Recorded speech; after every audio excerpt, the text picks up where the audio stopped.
আজ সন্ধে 7:30 থেকে হায়দ্রাবাদের গ্রাউন্ডে ইন্ডিয়ান ন্যাশনাল টিম মুখোমুখি হচ্ছে মালয়েশিয়ার। কিন্তু তার আগেই ইন্ডিয়ান ন্যাশনাল টিমের শিবিরে চোটের ছায়া। ভারতীয় দলের রাইট ব্যাক আশিস রায় এবং লেফট ব্যাক আকাশ সাংওয়ান চোটের কারণে অনুপস্থিত থাকবেন, কিন্তু তার পরিবর্তে ইন্ডিয়ার হেড কোচ মানোলো মার্কোয়েস তাদের সাবস্টিটিউট হিসেবে দলে ইনক্লুড করেছেন জয় গুপ্তাকে। তো আজ সন্ধ্যা 7:30 থেকেই ইন্ডিয়া ভার্সেস মালয়েশিয়ার ম্যাচটি আমরা আমাদের চ্যানেলে কমেন্ট্রির মাধ্যমে আপনাদের সামনে তুলে ধরব। আপনারা সকলে আমাদের সঙ্গে লাইভে থাকবেন।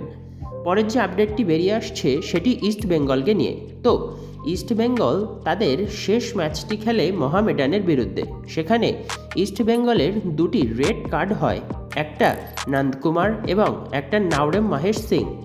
নাওরেম মাহেশ সিং রেফারির প্রতি একটু অসন্তোষ দেখিয়ে রেড কার্ড পায়। সুতরাং অনেকে মনে করেছিল হয়তো তাকে একটা ম্যাচ ব্যান করা হলেও হতে পারে, কিন্তু যে আপডেটটি বেরিয়ে আসছে সেটি হলো নাওরেম মাহেশ সিং তিনি রেড কার্ডের জন্যই শুধু একটি ম্যাচ সাসপেন্ড থাকছেন, তাকে কোনো ম্যাচ ব্যান করা হচ্ছে না। সুতরাং এটি একটি সুখবর ইস্টবেঙ্গল সমর্থকদের জন্য। ভিডিওটি ভালো লেগে থাকলে বন্ধুদের সঙ্গে শেয়ার করে চ্যানেলটিকে সাবস্ক্রাইব করে রাখুন।